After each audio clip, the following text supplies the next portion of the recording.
Germany is preventing fellow NATO member Estonia from providing Ukraine with military support by declining to offer export permits for weapons of German origin. On the other side, German Navy Chief Kay-Achim Schönbach said Putin deserves respect. Germany is blocking Estonia from giving military support to Ukraine by refusing to issue permits for German-origin weapons to be exported to Kiev as it braces for a potential Russian invasion. The German government has declined to export lethal weapons directly to Ukraine, unlike the United States, the United Kingdom, Poland, and other allies.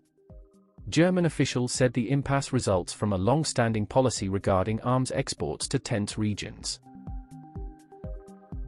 A German government spokesman said, "The principle governing arms exports is always the same, whether they come directly from Germany or third countries, and no permission has been issued at this stage." An Estonian government official said that his government is still trying to persuade Germany to change its mind. Kristo N. Varga, advisor to the Estonian defense minister, said, "Hopefully we will get the approval from Germany. Estonia has shown that we want to help Ukraine in practical terms in any way we can." German Foreign Minister Annalena Baerbock hoped tensions with Russia over Ukraine could be solved by diplomacy, but she warned that Moscow would suffer if it does attack its neighbor. She said, "Each further aggressive act will have a high price for Russia, economically, strategically, and politically. Diplomacy is the only way." Baerbock emphasized that different historical responsibilities are the reason for this and that Germany will support Ukraine by other means. Her announcement came the same day that European Commission President Ursula von der Leyen proposed a €1.2 billion emergency aid package to help Ukraine now to address its financing needs due to the conflict. The money still needs to be approved by EU countries and the European Parliament. At issue with Estonia are exports of the D-30, a howitzer that fires a 122mm shell around 20 kilometers. The howitzers, originally made in the Soviet Union, were stationed in former East Germany. After German reunification, Berlin exported the guns to Finland in the 1990s, which then passed them on to Estonia in 2009, Estonian, Finnish and German officials said. At the time, Estonia bought 42 howitzers and the related ammunition. Similar weapons are being used by several dozen countries, including Ukraine, which has close to 150 of them.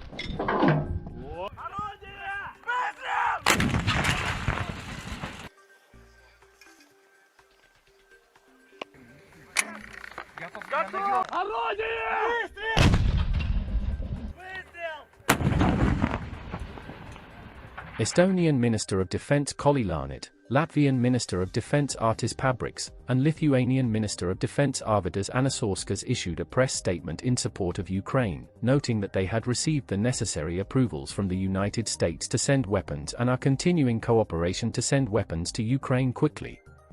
With the United States approval, Estonia will provide Javelin anti-armor missiles, while Latvia and Lithuania will provide Stinger anti-aircraft missiles and other equipment to bolster Ukraine's defensive military capabilities, officials from those countries said.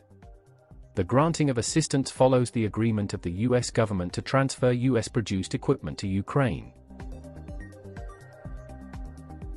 On the other side, Germany faced a diplomatic incident following comments made by Navy Chief Kay-Achim Schönbach on Russian President Vladimir Putin and the Ukraine crisis. Schönbach stepped down from his position. He made the comments during a talk that he gave in a visit to India.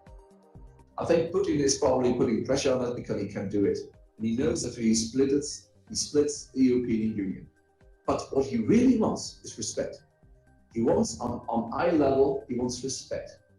And my God, giving someone respect is low cost, even no cost. So if I was asked, it is easy to even give him the respect he really demands and probably also deserves. Okay, the Crimea Peninsula is gone. They'll never come back. This is it. This is a fact. The remarks directly contradicted the official view held by the EU and the US. Washington and its allies say that Moscow's 2014 annexation of the peninsula from Ukraine was unacceptable and must be reversed. Ukraine's foreign ministry said it has summoned German Ambassador Anke Feldhusen to stress the categorical unacceptability of Schönbach's comments. Later on Twitter, he wrote, "My defense policy remarks during a talk session at a think tank in India reflected my personal opinion at that moment.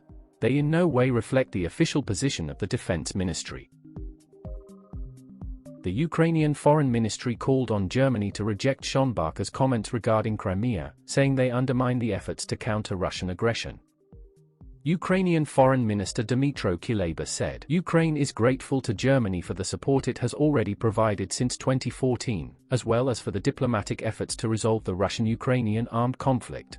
But Germany's current statements are disappointing and run counter to that support and effort. The German partners must stop undermining unity with such words and actions and encouraging Vladimir Putin to launch a new attack on Ukraine."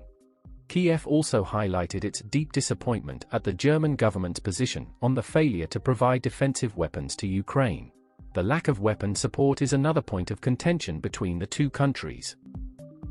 Germany plans to send a field medical facility to Ukraine next month, but it continues to refuse the transfer of weapons despite fears of a Russian invasion. In February, a complete field hospital will be handed over, including the necessary training, all co-financed by Germany to the tune of $6 billion, German Defense Minister Christine Lambrecht said. Germany has already supplied respirators and treated seriously wounded Ukrainian soldiers at its military hospitals for years, the minister said. Lambrecht said the German government will do everything in its power to de-escalate the crisis with Russia. However, arms transfers to Ukraine were not an option. Weapons deliveries would not be helpful at the moment, that is the consensus in the federal government, she said. Ukraine again asked for German defense aid, saying it urgently needs 100,000 helmets and protective vests for the volunteers who are just signing up for the military to defend their homeland together with the armed forces, Ukrainian ambassador to Germany Andrij Melnik said. Over the past year alone, the US has provided more than $400 million in security assistance to Ukraine. Since 2014, the US has provided Ukraine with Javelin anti-tank missiles, small arms and ammunition, and patrol boats, among other equipment. But the German government has opposed sending weapons to Ukraine to avoid provoking Russia, while also citing Germany's history of atrocities in the region under the Nazis during World War II. Furthermore, as the US searches for a peaceful resolution to the crisis, Germany has been the target of criticism in Washington. Some Republican lawmakers have effectively accused Berlin of abandoning Ukraine in the face of Russian aggression. Nord Stream 2, a Russia to Germany gas pipeline, has landed at the center of this discussion. The pipeline, which is completed but not operational, is opposed by congressional lawmakers on both sides of the aisle as well as the Ukrainian government. The undersea pipeline bypasses Ukraine. Opponents contend the pipeline would give Russia dangerous leverage over Europe while depriving Ukraine of billions in gas transit fees. The Biden administration has pushed back against sanctions on the pipeline in order to stay on Berlin's good side, but has also urged Germany to halt Nord Stream 2 should Russia invade Ukraine. German Chancellor Olaf Scholz has signaled that he is open to this, but he has not explicitly stated that the pipeline would be scrapped as part of a response to a military incursion.